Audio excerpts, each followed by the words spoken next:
गहरी रात थी। मठ के आंगन में सन्नाटा पसरा हुआ था। चांदनी पेड़ों की पत्तियों से छनकर जमीन पर गिर रही थी।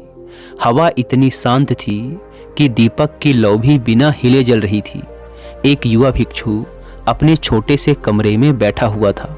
उसके सामने एक मिट्टी का कटोरा रखा था, वही कटोरा जिससे वह रोज भोजन करता था। लेकिन आज उसके मन में उथल पुथल थी। उसने खुद से कहा, मैं कई वर्षों से साधना कर रहा हूँ, मंत्र जाप करता हूँ, ध्यान करता हूँ, सेवा भी करता हूँ, फिर भी मन में शांति क्यों नहीं आती? भीतर बेचैनी क्यों है?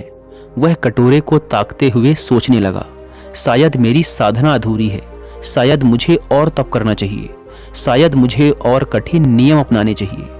लेकिन जितना वह सोचता रहा, उसका मन उतना ही भारी होता रहा।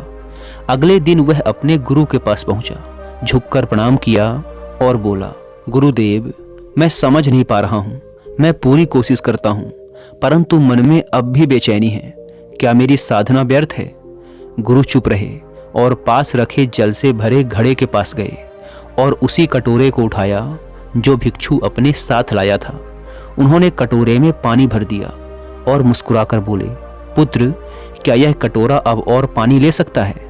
भिक्षु बोला, नहीं गुरुदेव, यह पूरा भर चुका है। गुरु ने धीरे धीरे पानी जमीन पर गिरा दिया और खाली कटोरा भिक्षु के हाथ में रख दिया।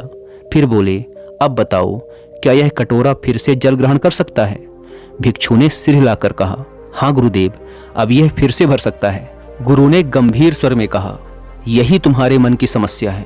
तुम्हारा कटोरा भरा हुआ है, भरा है अहंकार से कि मैं साधना कर रहा हूँ, भरा है अपेक्षा से कि मुझे शांति मिलनी ही चाहिए, भरा है तुलना से कि दूसरे आगे बढ़ गए, मैं क्यों पीछे हूँ।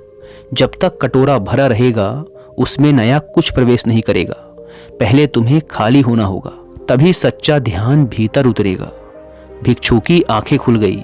उसे समझ आया कि वह साधना कर तो रहा था, लेकिन भीतर हर समय अपेक्षा और अहंकार का बोझ उठाए घूम रहा था।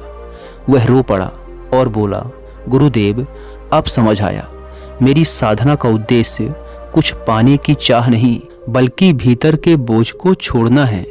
खाली हुए बिना शांति कैसे मिलेगी? गुरु ने उसका हाथ पकड़कर कहा, सही पहचाना, साधना का मार्ग जोड़ने का नहीं, घटाने का मार्ग है। तुम जब जब खाली होते जाओगे, तब तब जीवन का सत्य तुम्हारे भीतर अपने आप भरता जाएगा। उस दिन से भिक्षु ने अपनी साधना बदल दी। अब वह शांति पाने की कोशिश नहीं कर रहा था, बल्कि अपने भीतर छुपे बोझ को छोड़ रहा था। कभी अहंकार को पहचान कर ढीला कर देता, कभी अपेक्षाओं की पकड़ को ढीला छोड़ देता, कभी तुलना की आग को ठंडा कर देता। और कुछ ही समय में उसका मन इतना हल्का हो गया कि ध्यान की गहराई में स्वयं उतरने लगा। यह कहानी हमें यही सिखाती है कि मन का कटोरा जब तक अहंकार, अपेक्षाओं और इच्छाओं से भरा रहेगा, तब तक उसमें सच्ची शांति नहीं आ सकती। ध्यान और साधना का अर्थ कुछ नया जोड़ना नहीं, बल्कि जो अनावश्यक है उसे धीरे धीरे खाली करना है। जब मन खाली होता है, तब भीतर से मौजूद शांति और आनंद अपने आप प्रकट होने लगते हैं।